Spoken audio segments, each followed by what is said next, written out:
Assalamualaikum warahmatullahi wabarakatuh. Bagaimana kabar kalian anak-anakku sekalian? Semoga Allah selalu melindungi kalian dan menjaga kesehatan kalian. Dalam masa pandemi seperti ini, kita tentunya tetap harus menjaga kesehatan, social distancing, menjaga jarak, dan selalu tetap semangat dan berbahagia agar kita bisa belajar dengan baik. Anak-anakku sekalian, pada sesi kali ini kita akan mempelajari sesuatu hal yang baru terkait dengan informatika. Semoga kalian bisa belajar dan mendapatkan hikmah dari apa yang akan kita pelajari pada sesi kali ini. Luangkan waktu kalian 10-15 menit fokus untuk mempelajari apa yang akan saya sampaikan. Selamat belajar. Baiklah, pada mata pelajaran informatika kali ini kita akan membahas tentang perangkat lunak. Pembahasan pertama adalah tentang pengertian dari perangkat lunak atau software. Mungkin kalian sudah familiar dan terbiasa dengan ikon dari dua perangkat lunak sistem operasi ini, yakni yang berwarna biru adalah Windows 10 atau Windows 10, merupakan sistem operasi buatan Microsoft yang banyak digunakan di berbagai komputer, baik perangkat desktop maupun laptop yang kita gunakan. Lalu di sebelahnya adalah gambar dari robot hijau atau disebut dengan Android.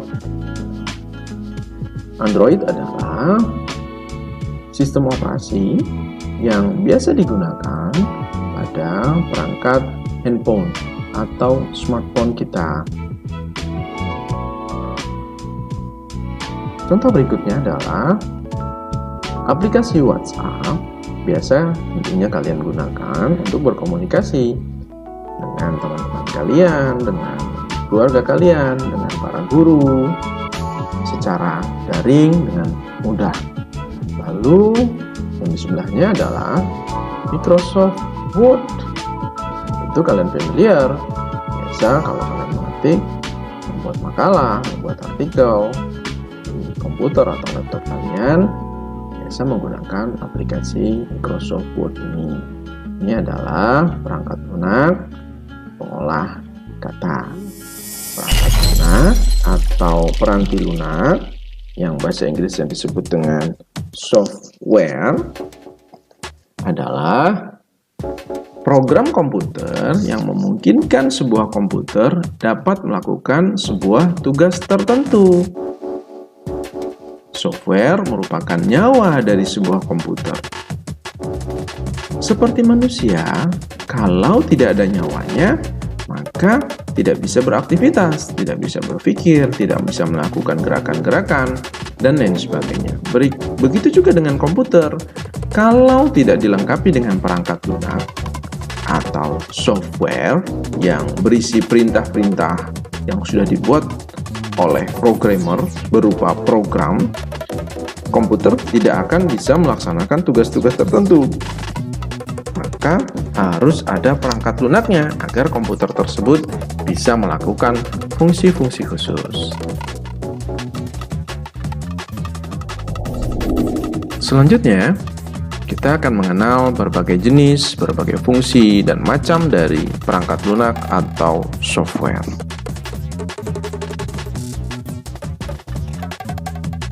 Jenis perangkat lunak. Secara umum, perangkat lunak dibagi menjadi 3 jenis, sebagaimana yang kalian lihat di layar.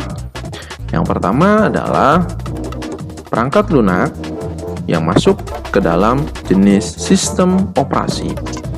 Nah, perangkat lunak ini adalah perangkat lunak yang harus dipasang ke dalam sebuah komputer atau perangkat keras atau smartphone agar komputer tersebut bisa berfungsi. Nah, tugas utama dari sistem operasi ini, dia mengontrol, mengendalikan fungsi dari perangkat keras, baik perangkat keras masukan atau input, perangkat keras pemrosesan atau processing, juga perangkat output atau keluaran. Contohnya, sebagaimana yang biasa kalian lihat di komputer atau laptop kalian adalah seperti sistem operasi Microsoft Windows. Entah itu versi 8, versi 10, atau nanti yang seterusnya. Selanjutnya yang kedua, perangkat lunak bahasa pemrograman. Nah, perangkat lunak ini berfungsi menerjemahkan apa yang dibuat oleh developer atau programmer sehingga perintah-perintah tersebut bisa dimengerti oleh perangkat keras atau hardware-nya. Nah, menggunakan bahasa pemrograman tertentu inilah komputer bisa diatur, bisa dikendalikan. Contohnya adalah seperti yang tampil di sini adalah C#, lalu ada Java. Selanjutnya, yang ketiga adalah perangkat lunak paket aplikasi. Perangkat lunak paket aplikasi adalah perangkat lunak yang dibuat untuk memberikan manfaat atau fungsi-fungsi khusus. Contohnya, pada saat kalian ingin membuat sebuah artikel atau makalah, maka kalian menggunakan aplikasi Microsoft Word. Kalian tidak bisa menggunakan aplikasi Adobe Photoshop misalnya untuk mengolah kata. Selanjutnya, perangkat lunak berdasarkan kode sumbernya. Berdasarkan kode sumbernya, perangkat lunak atau software dibagi menjadi dua kelompok. Yang open source atau terbuka disimbolkan dengan lubang kunci. Ini yang berwarna hijau. Lalu yang kedua adalah perangkat lunak yang tertutup atau closed source, dilambangkan dengan ikon lubang kuncinya yang sudah terbalik. Nah, artinya tertutup. Apa yang membedakan dari keduanya? Yang membedakan adalah apabila software atau perangkat lunak tersebut masuk ke dalam open source atau perangkat lunak dengan kode sumber yang terbuka, maka pengguna atau siapa saja yang memiliki kemampuan tertentu, dia bisa merubah atau menyesuaikan, memodifikasi perangkat lunak tersebut sesuai dengan keinginannya. Nah, contoh dari perangkat lunak dengan kode sumber terbuka atau open source diantaranya adalah seperti Linux, lalu ada turunannya yaitu Android, dan lain sebagainya. Bila aplikasi atau perangkat lunak tersebut masuk ke dalam kelompok closed source atau dengan kode sumber tertutup, maka kita tidak punya akses, tidak punya hak untuk melakukan modifikasi. Dan tentunya kode sumbernya hanya dipegang oleh developer atau programmer yang membuatnya. Contohnya seperti sistem operasi Microsoft Windows. Kita sebagai pengguna hanya bisa merasakan manfaatnya menggunakan perangkat komputer tersebut sesuai dengan apa yang sudah dibuat oleh si programmer. Selanjutnya, perangkat lunak atau software dibagi berdasarkan lisensinya. Nah, ada 3 jenis lisensi perangkat lunak yang umumnya tersedia di pasaran. Yang pertama adalah masuk ke dalam perangkat lunak freeware atau perangkat bebas, yang cenderung memang seringkali diidentikan dengan, walaupun tidak selalu, dengan perangkat lunak yang gratis, 100% gratis. Kita bisa memanfaatkan perangkat lunak ini atau software ini tanpa harus mengeluarkan biaya. Lalu, selain itu, ada juga perangkat lunak yang masuk ke dalam jenis shareware. Perangkat lunak yang masuk ke dalam kelompok shareware adalah perangkat lunak yang memiliki keterbatasan-keterbatasan khusus. Misal, pengguna dibatasi menggunakan perangkat lunak tersebut pada batas waktu tertentu, atau pengguna hanya bisa memanfaatkan perangkat tersebut dengan fungsi-fungsi yang terbatas. Selanjutnya, berdasarkan lisensinya, software atau perangkat lunak masuk ke dalam kelompok komersial. Nah, ini adalah perangkat lunak yang bila penggunanya ingin menggunakannya secara penuh, maka dia harus mengeluarkan sejumlah biaya.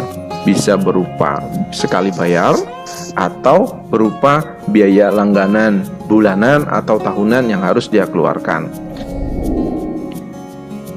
Selanjutnya, perangkat lunak atau software berdasarkan perangkatnya dibagi menjadi 3. Yang pertama adalah perangkat lunak yang dipasang pada komputer desktop. Nah, ini adalah perangkat lunak yang dipasang pada komputer-komputer yang tidak mudah dipindahkan atau sulit untuk dipindah dan biasanya berada dalam satu lokasi antara layar monitornya, keyboardnya, mouse-nya, dan CPU-nya dalam satu titik, gitu ya. Contohnya misal seperti komputer yang dipasang di laboratorium sekolah. Nah, software yang dipasang di komputer yang ada di laboratorium sekolah itu adalah software yang masuk ke dalam perangkat lunak desktop atau software desktop. Selanjutnya, berdasarkan perangkatnya adalah mobile. Apa sih mobile itu? Nah, perangkatnya mudah dipindahkan dan relatif praktis. Contohnya seperti perangkat lunak yang dipasang di handphone. Yang ketiga adalah perangkat lunak atau software cloud atau biasa disebut dengan cloud computing software. Ini adalah software atau perangkat lunak yang kita bisa memanfaatkan fungsinya dari manapun. Nah, karena cloud computing ini merupakan kombinasi teknologi komputer yang berbasis internet. Artinya, kita bisa memanfaatkan fungsi-fungsinya dari manapun kita mau. Contoh seperti kita menggunakan Google Doc atau Google Drive. Demikian materi untuk sesi kali ini. Selanjutnya, kalian review kembali apa yang sudah disampaikan tadi dengan cara menjawab beberapa pertanyaan berikut ini. Semoga kalian bisa memahami dan mengambil hikmah dari pelajaran kita kali ini, dan semoga sesi ini bisa memberikan pencerahan untuk kalian terkait dengan perangkat lunak. Alhamdulillah, kita sudah akhiri pelajaran kita kali ini. Semoga apa yang tadi saya sampaikan bisa kalian pahami. Kalau masih belum paham, bisa kalian ulangi video pemaparan yang tadi sudah saya sampaikan berulang kali sampai kalian paham. Namun, jangan lupa kerjakan tugas yang sudah diberikan sesuai instruksi ya. Jangan lupa agar kalian bisa mengevaluasi diri dan merefleksi diri. Akhirul kalam, wallahul muwaffiq ila aqwamit thoriq. Wassalamualaikum warahmatullahi wabarakatuh.